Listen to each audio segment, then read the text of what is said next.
ओम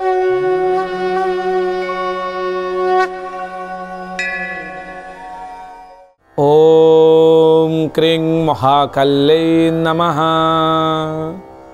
नमस्कार दर्शक बंधु, जय जगन्नाथ। मु आचार्य श्रीवत्स खड्डरत्न आज आपण मानक स्वागत जनाऊँगी आज सप्तांग को। दर्शक बंधु, आज ज्येष्ठ मास वृष 27 दिन जून 10 तारिख बार रही मंगलवार, मंगलंकर बार, दक्षिण दिगर अधीश्वर बार जहाँकि मंगलवार रही।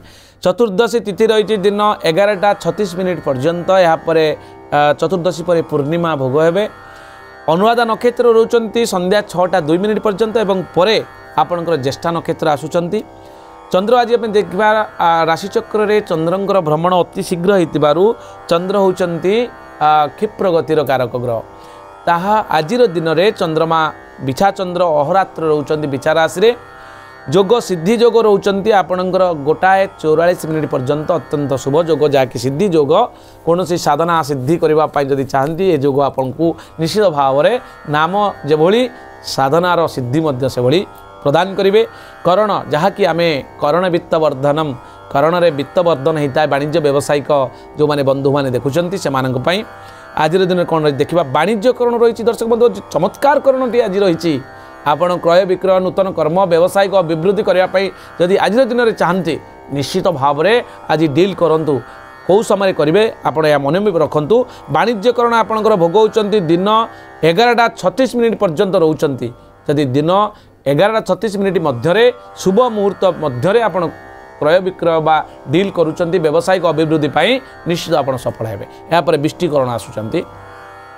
रव्यंश आज दिन में 24 अंश 46 कला और 52 विकला गति करिसेंती, जहाँकि रवि संक्रमण संक्रांति दिन ठारू ए पर्यंत। जोगिनी जहाँकि आम सम्मुख जोगिनी विचार करुँच। सम्मुख जोगिनी दर्शक बंधु, जोगिनी जो दिगरे रुहंती से दिग को यात्रा निषेध करा जायछि। पुराण शास्त्र रे महान ऋषि माने आमर जहाँकि जीवन को संपूर्ण सुरक्षा देवाई प्रति मुहूर्त आमको जीवन धर्मी जो परामर्श देइछंती आमे ताकू मानिबा पाथेय करबा निहाती आवश्यक। कारण आज दिन में जोगिनी इंद्राणी रूप से पश्चिम दिगरे रोचंती, जोटा कि शनिंकर दिग।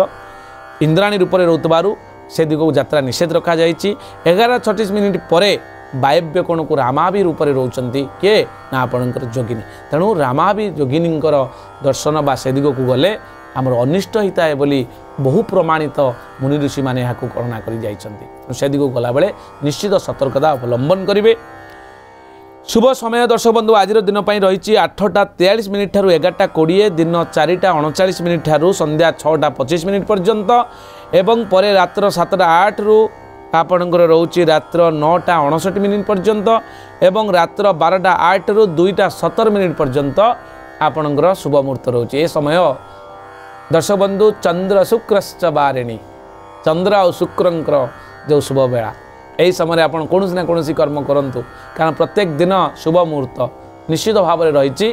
कारण आज दिन जदि आप एनवायरनमेंट एवं सुरक्षित रही, आपण भीतर इच्छा अच्छी, सुजोग अच्छी, सामर्थ्य अच्छी, सबु प्रकार अटैचमेंट आपण पाखे अच्छी, निश्चित भाव में काम करें। यह निसंदेह यह आखि आगे रखी चंद्र और शुक्रंकर बेला को शुभ बेला बोली नि जाई। पुराण शास्त्र रे ग्रह विप्र माने दैवज्ञ ब्राह्मण माने या ज्योतिर्विद माने यह कौन करिसेंती ना सुसंपादित करी विशेष मुहूर्त शुभ मुहूर्त बाहर करिसेंती। ए दिन यही समय आपण कौन शुभ काम करंतु देखिए निश्चित भाव में शुभ हम। दर्शक बंधु, चंद्रशुद्धि आज मिथुन कर्कट कन्या तुला बिछा मकर कुंभ और मीन राशि रोचे। घात चंद्र रोचे सिंह कन्या मकर राशि स्त्री मानकर। घात बार रोचे मकर राशि। राहु काल आज दिन 3:06 रु आपणकर 4:45 मध्य भोग होती राहु। यही समय विशेष गुरुत्वपूर्ण काम करूँ ना। काल बेला रोचे प्रातः 6:48 रु 8:28 पर्यंत। बार बेला रोचंती दिन 1:26 रु दिन 3:06 पर्यंत। दर्शक बंधु, काल रात्रि रोचंती जोटा कि शनिंकर रात्रि बेलार जोटा कि आम बाहर करता 1:07 ठारू रात्र 2:28 पर्यंत भोग होती काल रात्रि। निषिद्ध खाद्य हिसाब से आज बिरिद्रव्य बारण करा जायछि। दिन 11:26 पर मद मांस स्त्री तैल वर्जन निषेध करा जाय। दर्शक बंधु, या अवॉइड करबा भल रहबा आपन पई। उत्तम खाद्य हिसाब से आम आलू नहीं पारिबा, कंदमूल नहीं पारिबा, दर्शक बंधु गाजर नहीं पारिबा। आज दिन बहुत भल रहिबो।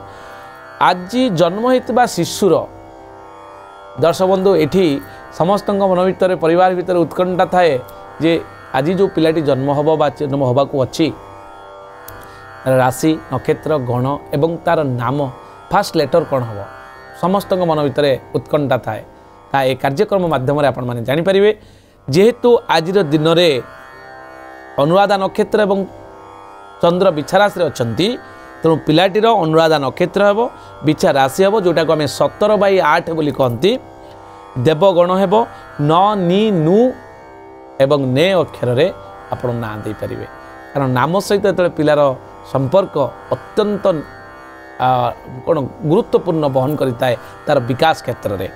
दर्शक बंधु संध्या 6:02 पर जदि कौन पिला जन्म हुए ताले तार ज्येष्ठा नक्षत्र बिछा राशि जहाँकि 18/8 बोली कह जाए राक्षस गण हे तार प्रथम आद्य अक्षर न रे ओकार नो अंत्यस्थ ज रे हर्षकार जी एवं अंत्यस्थ ज रे हर्षकार जू अक्षर नाम दिंतु निश्चित भाई शुभंकर हे। दर्शक बंधु जदि आम भविष्य देखा पिलाटीर राशि प्राप्त होती बिछा राशि शत्रुजयी हम बिछा राशि अधिपति होती मंगल शत्रुजयी हम पराक्रमी हम कर्मठ हम परिश्रमी हम कलाप्रेमी हम क्षणकोपी एवं दक्षपूर्ण हम ये सम्यक भविष्यवाणी। दर्शक बंधु जदि आज आपण परिवार में कौन कन्याटीए प्रथम करी ऋतुवती हुए बाप माँ मनरे परिवार वर्ग में अनेक उत्कंठा रहे जे कौन हम मो पिलार यार संकेत कौन यार सांकेतिक प्रतिकार कौन अच्छी ताले शुणी रख दर्शक बंधु आज किसी चिंता करिवार नहीं पुत्रिणी आपण पिला जदि संध्या 6:02 पूर्वर ऋतुपति होती नारीटीए कौन प्रोब्लेम नहीं पुत्रिणी अर्थात दाम्पत्य जीवन सुख हम पुत्र सुख लाभ कर 6:02 पर 10 मास गंड दोष रही रौप्य और शुक्ल वस्त्र दान करंतु दर्शक बंधु यह आप प्रतिकार रही मृते जदि कौन लोक आपण घरे बा परिवार रे मृत प्राप्त होती राशिचक्र रे मरिबा जन्म हवा तो निश्चित भाव में अहनि अहनि भूतानि गच्छन्ति जम मंदिर तेणु प्रत्येक दिन जन्म होती मरुंट तेणु से हिसाब से आज एकपाद पुष्कर दोष रोचे कृषि हानि भूमि दान करिवार प्रतिकार रही। दर्शक ये तो थिला संपूर्ण प्रतिकार एवं आम आज एबे जानिबा कौन रही मेष राशि ठारू मीन राशि पर्यंत राशिर बरणी। दर्शक बंधु मेष राशि में दुर्घटनार भय रही वृष राशि में प्रीतिवृद्धि जोग रोचे मिथुन राशि में सुसंवाद प्राप्ति रोचे कर्कट राशि में शुभ खबर प्राप्ति रोचे सिंह राशि में क्लेश वृद्धि कन्या राशि में स्वास्थ्य लाभ जोग रोचे एवं तुला राशि में शत्रुवृद्धि बिछा राशि में सुख निद्रा आपणकर धनु राशि व्यय वृद्धि जोग रोचे। दर्शक बंधु मकर राशि अर्थ प्राप्ति कुंभ राशि आय वृद्धि एवं मीन राशि पूजा कर्म। दर्शक बंधु ये समय को विवरण चंद्रकुंडली अनुसार आपको दिगला यापर आम आज दिन को शुभमंगल करने आज दिन हूँ मंगलंकर दिन आपण जप करंतु ओं अंग अंगारकाय नमः दक्षिण दिग मुह करेंगे लाल वस्त्र परिधान करेंगे लाल आसन पकेबे सोरिष तेल रे लाल सलिता दे जदि यह 108 थर जप करुँच देखिए आज दिन आपन निश्चित भाव में शुभमंगल हम आज ये दर्शक बंधु पुणी देखा आसंता काली आज सप्तांग कार्यक्रम। नमस्कार जय जगन्नाथ।